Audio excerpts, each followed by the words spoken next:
Sungguh memprihatinkan melihat Manchester United sekarang. Kalah dari tim divisi 4, dan hanya satu kemenangan di Liga Primer musim ini. Namun terlepas dari semua masalah ini, ada satu masalah besar dengan tim yang tampaknya diabaikan semua orang. Dia adalah pemain nomor 10, yakni Bruno Fernandes. Jadi apa masalahnya? Apakah Bruno Fernandes benar-benar biang masalah di MU? Ataukah ia cuma dijadikan objek yang sebenarnya bukan salah dia? Untuk memahami apa yang terjadi dengan Bruno, kita perlu memahami situasinya. Saya pikir ini cukup sederhana. Kita bicara tentang sistem, dan itu bukan masalahnya. Masalahnya adalah cara bermainnya. Anda membangun pertahanan dengan 3 pemain, dengan 2 bek dan 1 gelandang yang turun. Jadi ini cukup sederhana, dan saya tidak melihat sepak bola seperti itu. Pernyataan Ruben Amorim sudah sangat jelas. Ia tidak mengubah sistemnya terlepas dari hasilnya. Ia menegaskan kembali bahwa para pemain yang ingin bermain harus mengikuti sistemnya. Itulah sebabnya, ia mendatangkan pemain seperti Matheus Cunha, Mbeumo hingga Benyamin Sesko. Tapi ini bukan soal perekrutan pemain baru, melainkan ini tentang Bruno Fernandes. Di mana letak masalahnya? Simak video ini.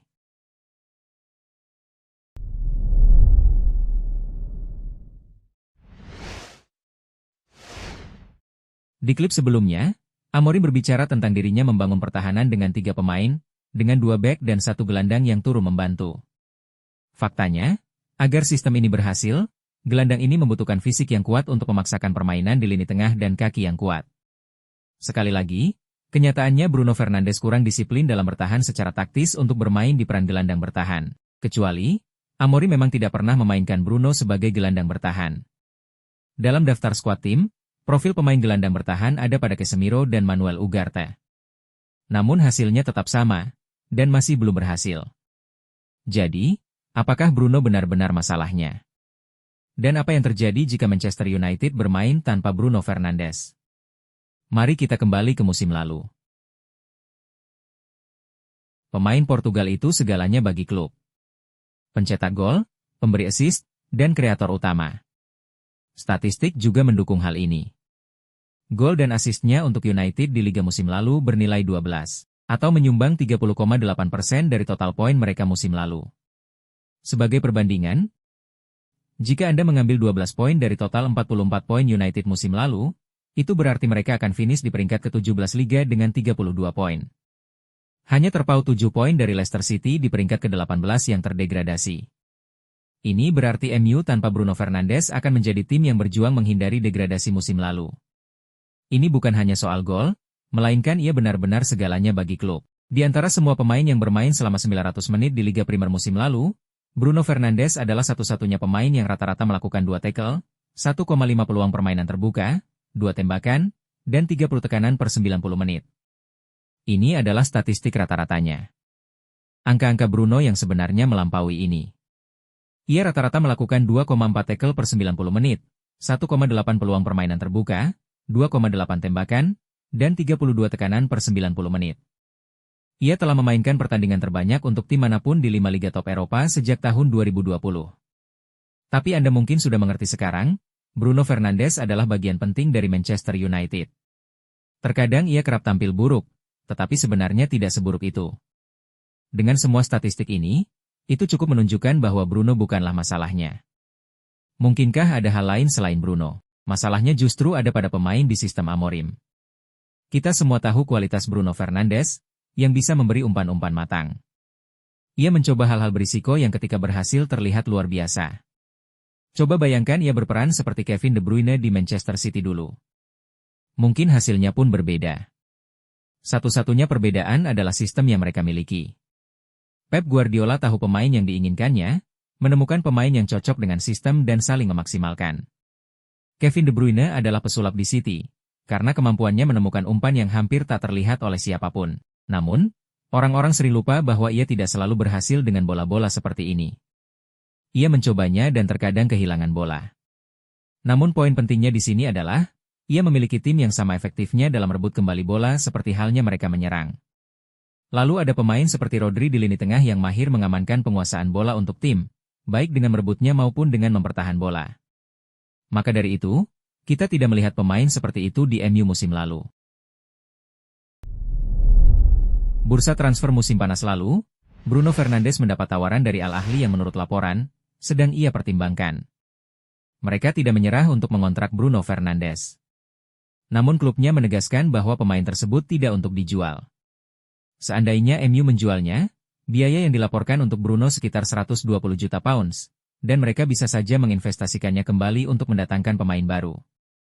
Ada juga argumen bahwa dengan kepergian Bruno, ada kemungkinan Ruben Amorim mengeksplorasi dua pemainnya di lini tengah. Apakah itu duet Casemiro dengan Mainu, Mainu dengan Ugarte, atau Casemiro dengan Ugarte?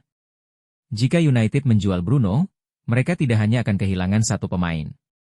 Mereka akan kehilangan pemain paling berpengaruh di klub, baik dari segi statistik maupun performa dalam 5 tahun terakhir. Menggantikannya akan sangat sulit dan berisiko.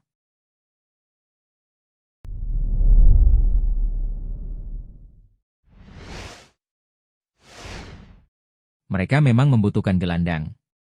Dan pemain yang kita tahu mereka sukai adalah Carlos Baleba dari Brighton. Tapi pesan dari Brighton untuk pemain itu adalah, not for sale. Lantaran ia masih terikat kontrak hingga 2028. Sepertinya itu yang coba dilakukan United musim panas lalu, namun gagal terrealisasi. Sekarang, bagaimana jika tawaran untuk Carlos Baleba dari Brighton berhasil terrealisasi? Seorang pemain yang bisa bermain di posisi tersebut dan sesuai dengan profil. Baleba memiliki keahlian unik untuk mampu melewati tekanan lawan, dan bergerak maju dengan bola. Ditambah lagi fakta bahwa, ia mampu menutup ruang dengan sangat baik dan juga membantu merebut bola kembali. Dan seolah-olah ia merupakan kombinasi dari beberapa kualitas terbaik dari Casemiro, Ugarte, dan Kobe Mainu. Itulah yang dibutuhkan United saat ini.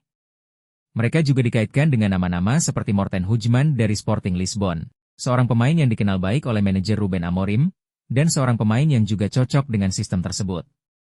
Ia pernah bermain di bawah asuhan Amorim di Sporting dulu, dan seharusnya mengerti apa yang dibutuhkan Amorim dari seorang gelandang tengah ke dalam formasi 3-4-3 atau 3-4-2-1. Namun sejauh ini, belum ada tawaran yang konkret lantaran Sporting Lisbon tidak tertarik membiarkan Hugman pergi. Nama-nama lain seperti Adam Wharton juga telah muncul di radar United dalam beberapa pekan terakhir. Namun sekali lagi, belum ada yang konkret. Sejujurnya dengan situasi dan kondisi saat ini, rasa-rasanya Ruben Amorim bingung. Ia masih bersikeras mencari kombinasi sempurna dari keempat gelandangnya, yakni Bruno, Mainu, Casemiro dan Ugarte.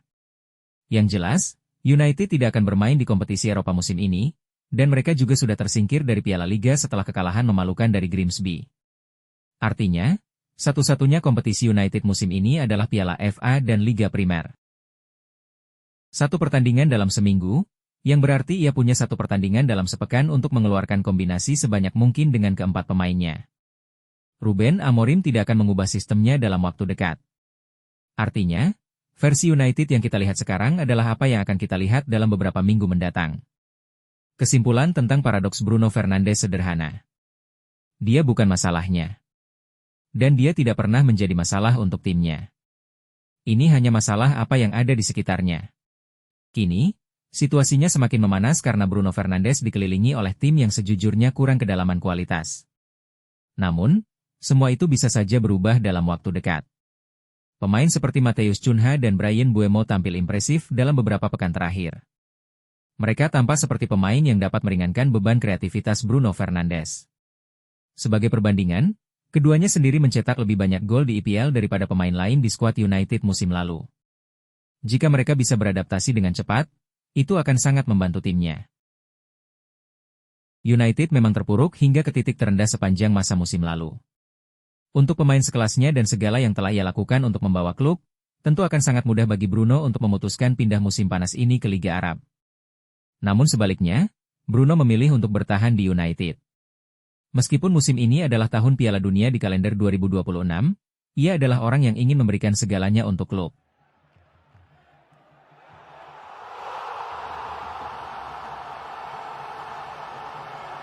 Apa pendapat kalian tentang Bruno Fernandes di MU? Apakah dia benar-benar masalah di timnya atau ada hal lain? Tulis pendapat kalian di kolom komentar, dan jangan lupa tekan tombol subscribe bagi yang belum.